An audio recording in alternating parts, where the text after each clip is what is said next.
Alors, si on devait résumer les fondements de la métaphysique des mœurs de Kant, on pourrait dire que c'est l'exposition détaillée de ce que Kant appelle un impératif catégorique. Alors, qu'est-ce qu'un impératif catégorique? C'est le principe moral qui doit nous guider dans notre comportement. C'est la norme de conduite que l'être humain doit adopter. Alors, pour bien comprendre cette morale kantienne, on pourrait déjà commencer par dire à quoi elle s'oppose. La morale kantienne s'oppose à ce qu'on appelle l'utilitarisme. Et l'utilitarisme, c'est l'idée que nos actions ne doivent être évaluées, c'est-à-dire on ne doit leur prêter de valeur qu'à la lumière de leurs conséquences. On analyse les conséquences de notre action en termes de plaisir et de douleur. Et si une action produit plus de plaisir global que de douleur globale, à ce moment-là, cette action sera considérée comme moralement bonne. Ça, c'est le principe de l'utilitarisme, le plus grand bonheur du plus grand nombre, le calcul hédoniste, qui fait qu'on va juger la valeur morale d'une action à l'aune de ses conséquences en termes de plaisir et de souffrance. Or, pour Kant, cette vision-là est totalement absurde. Kant est aux antipodes de la conception utilitariste, il est même le représentant du mouvement opposé qu'on appelle généralement le déontologisme, parce que le déontologisme va s'intéresser aux principes qui sont à l'origine d'une action, aux principes, c'est-à-dire à la loi générale qui nous commande d'agir de telle ou telle manière dans un cas particulier. Donc la morale kantienne, c'est une morale du principe, et c'est même une morale de l'intention. Et c'est là qu'on va commencer à comprendre la spécificité de la morale kantienne, c'est qu'une action est jugée bonne si elle est guidée par une bonne volonté. La bonne volonté, c'est la bonne intention, c'est l'intention qui correspond à l'idée du bien, ce qui veut dire que pour Kant, une action n'est pas bonne simplement parce qu'elle correspond à ce que prescrit la loi morale, elle est bonne parce qu'elle est animée par la volonté d'être dans le bien. Une action bonne pour Kant n'est pas l'action conforme à la loi morale, c'est l'action qui est animée par un respect de la loi morale. Donc ça, c'est le premier aspect de la morale kantienne qu'il faut vraiment garder à l'esprit, et pour l'illustrer, je vais prendre un exemple très simple. On va prendre l'exemple du braqueur de banque qui hésite avant de commettre son braquage. Alors pourquoi est-ce qu'il hésite? Il hésite pour une raison très simple, c'est qu'il a peur de se faire attraper. Il a peur de se faire arrêter par les flics et de finir en tôle. Donc qu'est-ce qu'il fait? Eh bien, il délibère intérieurement. Il se questionne, il réfléchit, il se demande si, tout bien considéré, il ne prend pas un risque trop important. Qu'est-ce qui va nourrir son hésitation? Ce n'est pas un appel du bien, ce n'est pas un appel de sa bonne conscience, c'est tout simplement la prise en compte du risque, le risque de se retrouver en prison. Donc, on peut dire que si le braqueur de banque décide de renoncer à son geste par peur de la prison, par exemple, on pourrait dire qu'il agit moralement. Eh bien, pour Kant, non. Pour Kant, ce braqueur de banque qui renonce à commettre son acte par peur des conséquences, il n'est pas dans le bien. Il est dans la conformité au bien. C'est-à-dire qu'il agit comme si il était quelqu'un de moral, mais en réalité, ce n'est pas parce qu'il est moral qu'il renonce à son geste.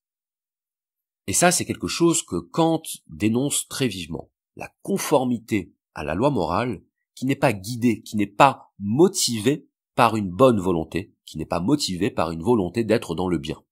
La morale kantienne est une morale de l'intention, c'est une morale qui repose sur la bonne volonté, qui repose sur la pureté de l'intention.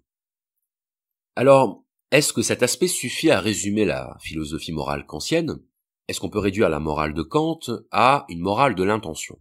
Eh bien non, parce que l'intention doit être accouplée à une autre notion qu'on trouve chez Kant, qui est justement la notion de loi morale. La loi morale, pour Kant, c'est véritablement ce qui doit guider l'ensemble de nos actions, et la loi morale, selon Kant, n'est pas quelque chose qui se trouve en dehors de l'homme. C'est-à-dire que dans la plupart des conceptions morales, on considère qu'il y a un bien qui est transcendant à l'homme, un bien qui est au-dessus. C'est l'idée qu'on trouve là encore dans les religions, que nous devons suivre la volonté de Dieu. Or chez Kant, on n'a pas du tout cette idée-là. Chez Kant, la loi morale n'est pas imposée par une sorte d'autorité extérieure, toute puissante et omnisciente. La loi morale nous est imposée par nous-mêmes. Qu'est-ce que ça veut dire que la loi morale nous est imposée par nous-mêmes? Ça veut dire que pour Kant, la loi morale, elle est présente de manière innée en tout homme. C'est ce qu'il appelle la raison morale, et c'est selon lui ce qui fait réellement la différence entre l'humanité et le reste des êtres vivants. L'être humain possède une raison morale, ce qu'on a l'habitude d'appeler une conscience morale, qui est pour ainsi dire l'instance intérieure de l'autorité morale. L'instance intérieure de l'autorité morale, c'est l'idée que nous avons tous en nous le principe du bien, nous avons tous en nous la loi morale à laquelle nous devons obéir. Donc la loi morale, selon Kant, elle se caractérise par son universalité et également par son caractère inné. Et les fondements de la métaphysique des mœurs, c'est l'occasion que Kant a trouvée pour formuler précisément ce que, selon lui, la loi morale nous dit quand nous sommes confrontés à un choix moral. Donc c'est comme si Kant avait cherché à faire parler notre conscience morale, faire parler notre raison morale, pour lui faire dire ce qu'elle nous dit de manière indicible, de manière parfois purement intuitive. Et c'est là qu'on en arrive à une première formulation de la loi morale kantienne, plus exactement de l'impératif catégorique qui est issu de cette loi morale. Voilà ce que nous dit la première formulation de l'impératif catégorique. Agis uniquement d'après la maxime qui fait que tu puisses vouloir en même temps qu'elle devienne une loi universelle.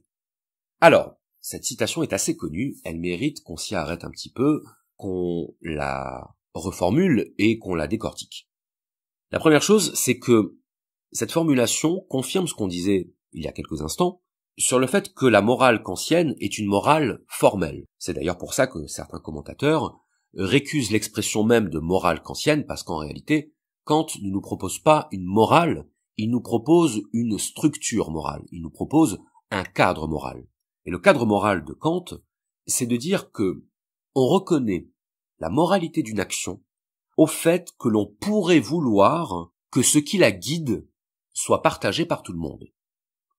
On va le dire de manière encore un peu plus simple.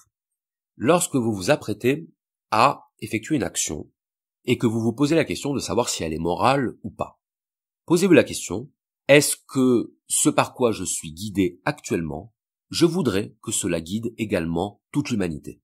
Est-ce que je voudrais que toute l'humanité soit guidée par le même principe d'action qui est en train de me guider actuellement?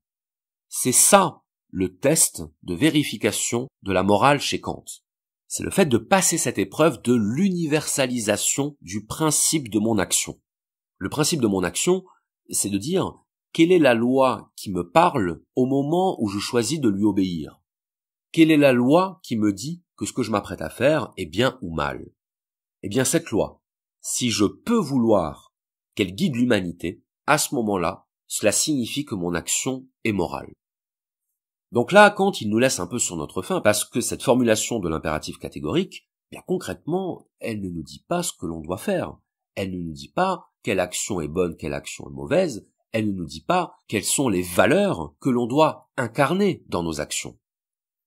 Là, pour l'instant, tout ce que nous dit Kant, c'est que si on est OK pour que tout le monde partage nos conceptions, ça veut dire que notre conception est morale. C'est peut-être un petit peu léger. Donc, on va accorder à Kant le crédit de ses intentions et on va aller voir immédiatement la deuxième formulation de l'impératif catégorique. La deuxième formulation de l'impératif catégorique, elle est, j'oserais dire, un peu plus intéressante, parce qu'elle commence à nous donner une idée du contenu que l'on doit donner à notre action pour qu'elle soit considérée comme une action morale. Donc, je vais maintenant vous lire la deuxième formulation de l'impératif catégorique chez Kant. Agis de telle façon que tu traites l'humanité aussi bien dans ta personne que dans tout autre, toujours en même temps comme fin et jamais simplement comme moyen. Et là, on a enfin une formulation du contenu de l'action morale selon Kant. L'action morale, c'est celle qui est guidée par la notion de dignité. Qu'est-ce que c'est que la dignité? C'est la valeur particulière qu'a l'être humain. Et qu'est-ce qui confère cette valeur particulière à l'être humain? C'est le fait qu'il soit doté d'une raison morale. L'homme possède un statut particulier parmi les êtres, il est doué d'une conscience morale, il est doué d'une raison morale, et en ce sens, il a une valeur particulière qu'il appelle la dignité, là où les êtres inanimés, eux, n'ont pas de dignité, mais ont un prix. La valeur de la chose inanimée, chez Kant, c'est le prix. La valeur de l'être humain, c'est la dignité. Et donc l'idée de Kant, c'est de dire que parce que l'être humain possède une dignité, il ne peut pas être traité comme une chose, il ne peut pas être traité comme un être inanimé qui n'a qu'un prix mais qui n'a pas de dignité. Donc Kant opère une séparation radicale entre l'être humain qui possède une dignité, entre les choses qui possèdent un prix, et c'est ça qui conditionne intégralement son impératif catégorique. L'impératif catégorique qui nous dit qu'une action est moralement bonne quand, dans notre manière de traiter l'humanité, nous ne voyons pas en l'autre un moyen pour satisfaire notre intérêt, nous y voyons un être humain à part entière, un être humain qui n'appartient qu'à lui, un être humain sur lequel je n'ai pas de droit d'appropriation. Et le fait que je n'ai pas de droit d'appropriation de l'autre, c'est ce qui m'interdit de considérer l'autre comme un objet, c'est ce qui m'interdit de le considérer comme un moyen, c'est ce qui m'interdit de me servir de lui à son détriment pour parvenir à mes fins. Donc vous voyez que là, on a quand même un pas supplémentaire qui est franchi par rapport à la première formulation de l'impératif catégorique, c'est-à-dire qu'on a l'idée d'une dignité humaine qui doit structurer l'ensemble de nos comportements. Et vous remarquerez quelque chose de très intéressant, c'est que Kant applique ce traitement de l'humanité non seulement aux autres, mais aussi à soi-même. Ça veut dire que pour Kant, on se comporte de manière immorale lorsque l'on ne se traite pas soi-même comme une fin en soi, c'est-à-dire lorsqu'on ne respecte pas sa propre dignité. Et qu'est-ce que c'est notre dignité? Eh bien, c'est précisément le fait qu'on ne se considère pas comme une chose, on ne se considère pas comme un objet, on se considère comme ayant une valeur supplémentaire, on se considère comme ayant une signification supplémentaire. Et cette signification, c'est précisément le fait que nous soyons capables de distinguer entre le bien et le mal, cette capacité que nous avons à obéir non pas à une autorité extérieure qui s'impose à nous, mais à une partie de nous-mêmes qui est universellement partagée. Le fait de se comporter moralement, selon Kant, c'est la démonstration de notre appartenance à l'humanité. Et le fait d'agir de manière immorale, c'est le fait de s'exclure soi-même du cercle de l'humanité.